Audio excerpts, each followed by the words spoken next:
Hi everybody, welcome to today's video. I finally got my favorite Godzilla movie on Blu-ray. And here it is.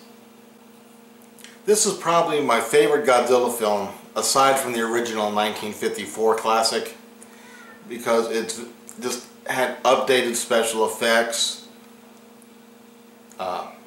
very good acting for the film, and it kind of brought Godzilla back to his original, basically anti-nuclear weapon message.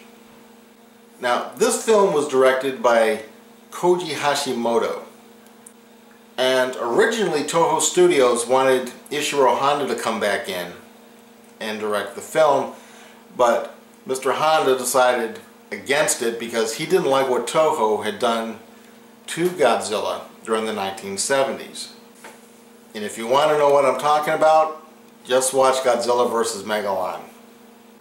Now, the music was done by Rojiro Karuko and was not done by the master Akira Ifukube, and it really shows. This music just didn't do anything for me in the film. It lacked a lot of Akira's subtleties and themes, and Karuko's score was pretty much just in your face, bombastic. There was nothing really there to help kind of move the story like Akira Ifukube's work did. Plus the fact that this film soundtrack lacks all of Akira Ifukube's standard themes. But those are really the only two negative things I can say about the film. The film had updated special effects. I loved the explosions, especially the scene where Godzilla takes a shot straight to the chest and you see this huge explosion. They were very well done, and this film actually won the Japanese Academy Award for Best Special Effects. Now, although it's a great film, I have to say one of the drawbacks is the use of the robot Godzilla, or as they called it in Japan, Cybot Godzilla. They went around the country on a tour promoting it, and it wasn't featured as heavily as they were hoping. And to be honest with you, the Cybot Godzilla, you can see it, you can tell which one it is. Very herky-jerky. I think kind of is a little detrimental to the film. Now, one of the other great things about this film is that it starred quite a few veteran actors from previous kaiju films. Not necessarily Godzilla, but just giant monster films. For instance, Yusuke Natsuki, who starred in Ghidorah the Three-Headed Monster and Dagora the Space Monster. Hiroshi Koizumi, who starred in Godzilla Raids Again and Mothra. And Hideo Yamamoto, who starred in King Kong Escapes. So yeah, there were a couple of veteran actors in this film. Now, there were one or two others, but I didn't add them into this video. Now, onto the actual Blu-ray. Here's the actual case. Here's the Blu-ray. And it also comes with a few other little things. It comes with some stickers of upcoming releases. It also comes with this flyer of other Toho titles that are available on Blu-ray. Right now, with this flyer, they're offering 10 additional Godzilla films. However, a few others like Ghidorah the Three-Headed Monster has just been released on Blu-ray not too long ago. So this is a little outdated, but it still shows you what they have to offer. On the back, the Akira Kurosawa collection. So basically you get mass advertising in the Blu-ray.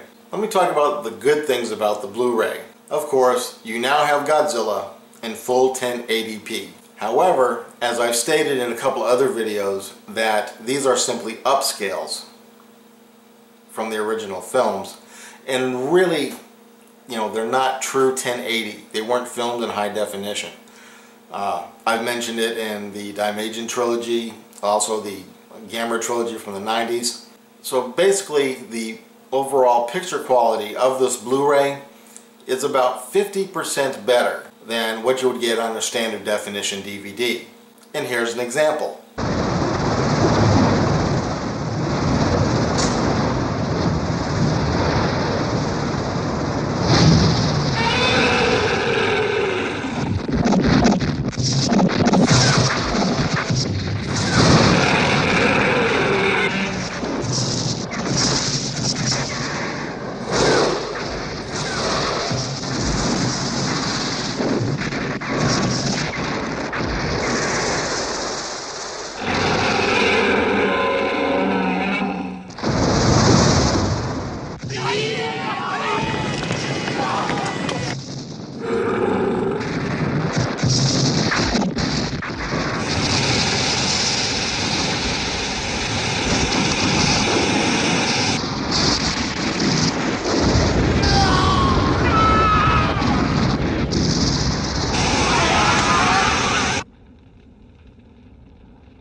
Now, another thing about this Blu-ray is there are no English subtitles, period.